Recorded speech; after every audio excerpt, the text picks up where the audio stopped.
অবশেষে কমলিনী সিদ্ধান্ত নিল কৃষাণর সামনে আসল সত্যি স্বীকার করবে। কৃষাণ ও মিঠির সংসার হবে কিনা সে জানে না, তবে মিঠির ওপর যেই অভিযোগ তুলেছে কৃষাণ, সেই অভিযোগ থেকে মিঠিকে মুক্ত করবে সে। সেই সাথে পরিবারের সবাইকে কৃষাণর পরিবার মিথ্যাবাদী বলছে, সেই দোষও ঘুচাবে। বন্ধুরা, চিরসখা ধারাবাহিকের আজকের পর্বে দেখানো হয়েছে কমলিনী বর্ষাকে সাফ জানিয়ে দেয়, শোনো বর্ষা, তুমি যে কাজ করেছো সেটা আমি জানি, তাই এখনও সময় আছে নিজের দোষ স্বীকার করে নাও। আমি আরও একটা কথা সবাইকে বলছি, যতক্ষণ না পর্যন্ত বর্ষা নিজের দোষ স্বীকার করবে, যতক্ষণ না পর্যন্ত আসল সত্যি সামনে আসবে, আমি জলও গ্রহণ করব না। আর হ্যাঁ, আমি আমার মেয়েকে নিয়ে এই বাড়ি ছেড়ে চলে যাব। বর্ষার সাথে এক বাড়িতে থাকা আমার পক্ষে সম্ভব নয়।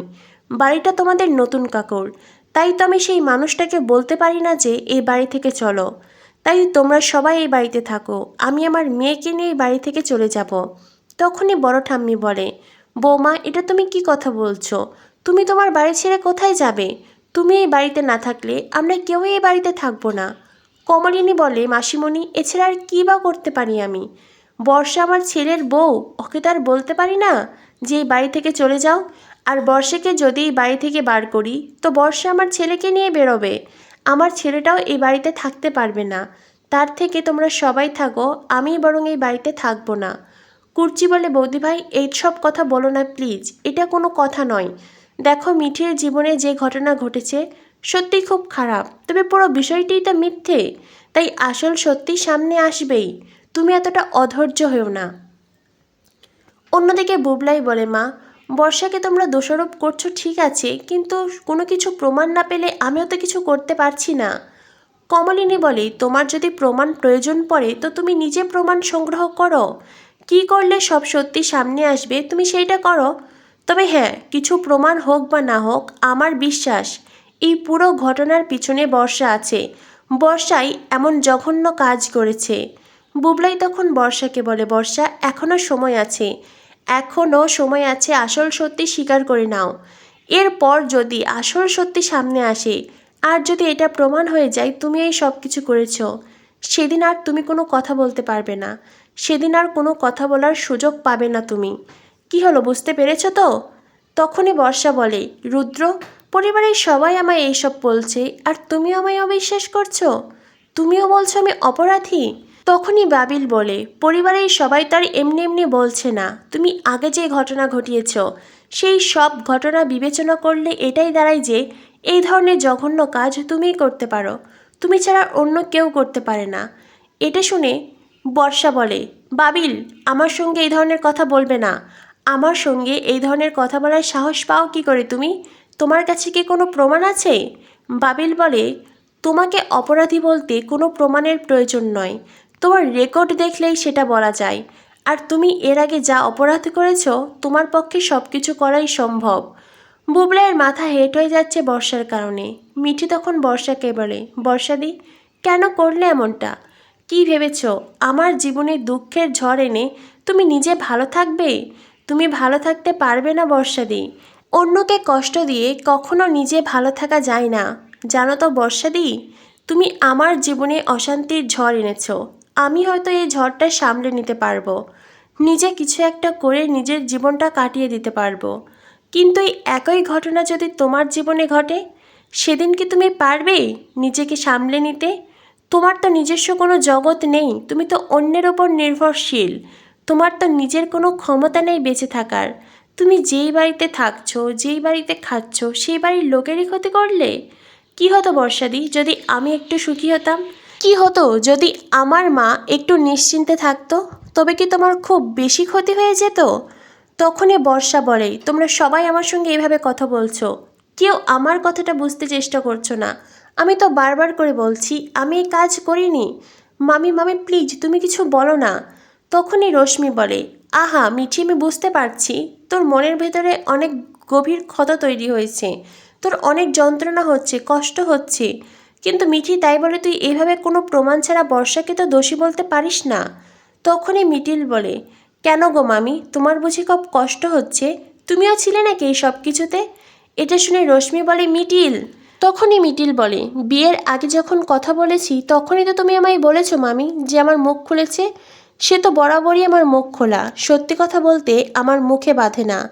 তখনই কমলিনী বলে, শোনো বৌদি, আমার তো এখন মনে হচ্ছে এই সব কিছু তুমি আগে থেকেই জানতে, আর জানতে বলেই ঠিক এই সময় তুমি এখন এই বাড়িতে। আমরা ও বাড়ি থেকে কী করে ফিরে আসি আর আমাদের রিয়াকশানটা দেখবে বলেই তুমি অধীর আগ্রহে অপেক্ষা করেছিলে, তাই না? তুমি খুব বেশি মজা নিচ্ছ। এটা শুনে রশ্মি বলে, বুড়ি কি করে পারছো এই ধরনের কথা বলতে?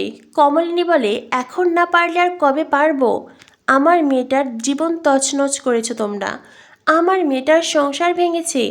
এখনও যদি আমি সত্যি কথা মুখের ওপরে না বলতে পারি আর কবে বলতে পারবো? আমি একটা সিদ্ধান্ত নিয়েছি, এখন থেকে আর রাগঢাক করে কথা বলবো না। যা সত্যি, যা আমার বিশ্বাসের কথা সেটা আমি বলবো। তাতে কার ভালো লাগলো কার খারাপ লাগলো সেটা আমার জানার প্রয়োজন নেই। মিঠি বলে, মা তুমি শান্ত হও প্লিজ। আর এই ধরনের কথা বলে লাভ নেই, এখন এইসব কথা বন্ধ হোক। আর হ্যাঁ, আরেকটা কথা তোমায় বলছি মা, কেউ স্বীকার করুক না করুক, সত্যিটার সামনে আসুক না আসুক, তুমি তো এতটা বুঝলে কে তোমার মেয়ের ভালো চাই আর কে তোমার মেয়ের খারাপ চাই। যারা তোমার মেয়ের এত বড় সর্বনাশ করলো, যারা তোমার এত বড় সর্বনাশ করলো, তাদের সাথে আর কোনো সম্পর্ক রেখো না। তখনই রশ্মি মিঠিকে বলে, মিঠি তুই কি বললি? আমাদের সাথে কোনো সম্পর্ক রাখবি না তাই তো? তোর মাকে বারণ করলি? তখনই প্রসন্ন বলে, তুমি ভুল করছো। তোমাদের সাথে নয়, তোমার সাথে। আমার সাথে আমার বোন, আমার ভাগ্নির সম্পর্ক যেমন ছিল তেমনই থাকবে। আমাদের সম্পর্ক কোনো দিন বদল হবে না, কারণ আমার ভাগ্নির প্রতি আমার ভালোবাসা যেমন সত্যি, ওদের ভালোবাসাটাও সত্যি।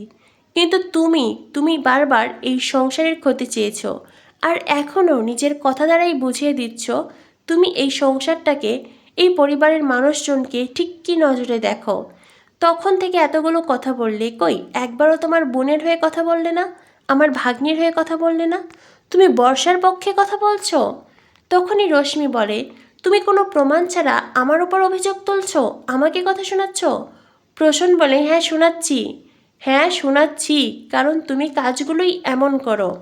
বড় ঠাম্মি কমলিনীকে বলে, শোনো বৌমা, তোমাকে একটা কথা বলছি। বৌমা, মিঠি কৃষাণুর সাথে সংসার করবে কিনা বা কৃষাণু মিঠিকে মেনে নেবে কিনা সেটা পরের বিষয়। তবে কৃষাণু এই পরিবারের সবাইকে মিথ্যেবাদী বলছে, তাই কৃষাণুর সামনে আসল সত্যি প্রমাণ করতে হবে। আর এটা তোমাকেই করতে হবে, যত কষ্টই হোক না কেন। প্রয়োজন পড়লে হসপিটালে যাবে, ডক্টরের সাথে কথা বলবে, সেখানকার যত প্রমাণ আছে সংগ্রহ করবে। তবে হ্যাঁ, আসল সত্যি সামনে আনা প্রয়োজন। কমলিনীও বড় ঠাম্মির কথার সাথে ছাই দেয়। এরপর দেখানো হয় দৃশ্য বদলায়, কমলিনী কৃষাণুকে কল করছে। মিঠি বলে, মা কৃষাণুকে কল করার কোনো প্রয়োজন নেই। কমলিনী বলে, আমাকে তো কল করতেই হবে মা।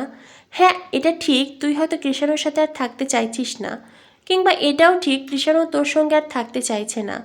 তবে তোরা নিজেদের সম্পর্ক নিয়ে যাই ভাবিস না কেন, আমাদের বিরুদ্ধে যে অভিযোগ তোলা হয়েছে, আমাদেরকে মিথ্যেবাদী প্রতারক বলা হচ্ছে, আর এটা যে সম্পূর্ণ মিথ্যে কথা সেইটা আমি প্রমাণ করব।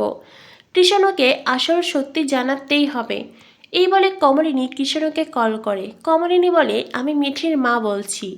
কৃষাণু বলে, হ্যাঁ বলুন। কমলিনী বলে, দেখো বাবা, আমি এখন তোমাকে কিছু কথা বলবো। কথাগুলো তুমি তোমার মা বাবাকে চাইলে নাও বলতে পারো, কারণ আমাদের তো প্রথম পরিচয় তোমার সাথে হয়েছে, তোমার মা বাবার সাথে তো পরিচয় হয়েছে তোমার সূত্র ধরে। তুমিই প্রথমে এ বাড়িতে এসেছিলে, কারণ তোমার স্যারের সাথে তোমার ভালো সম্পর্ক ছিল, সেই জন্য তুমি মিঠির সাথে মেলামেশা করেছো। মিঠিকে তুমি নিজে প্রপোজ করেছিলে, তারপরেই মিঠি সেটা অ্যাকসেপ্ট করেছে। ভালো লাগা মিঠির মনেও ছিল, কিন্তু প্রপোজ তুমিই করেছিলে। কৃষাণু বলে, সেটা এখন অতীত। কমলিনী বলে, হ্যাঁ, এখন তোমার কাছেও যেমন সবটা অতীত, আমাদের কাছেও সবটাই অতীত। আমরা সেই অতীতটাকে বর্তমান ভেবে সেটা আঁকড়ে বাঁচতে চাই না।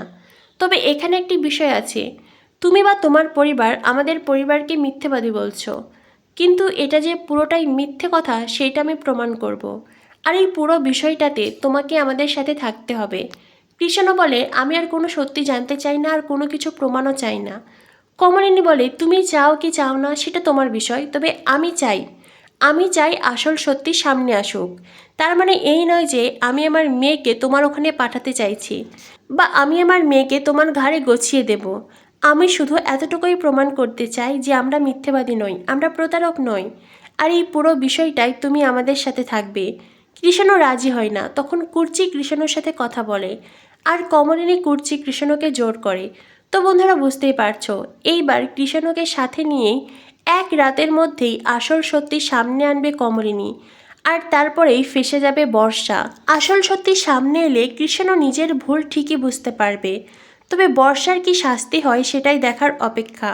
কি হতে চলেছে চিরসখা ধারাবাহিকে পরবর্তী আপডেট পেতে আমাদের সাথেই থেকো। ধন্যবাদ সবাইকে।